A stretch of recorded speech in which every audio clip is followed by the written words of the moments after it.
Ito guys yung makikita nyo sa Catanduanes. Meron ditong beach na napakaganda ng kulay ng buhangin.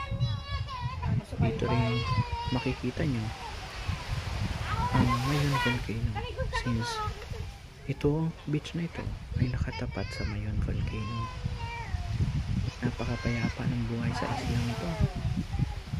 Kung makikita nyo rin, napakalinaw din ang dagat.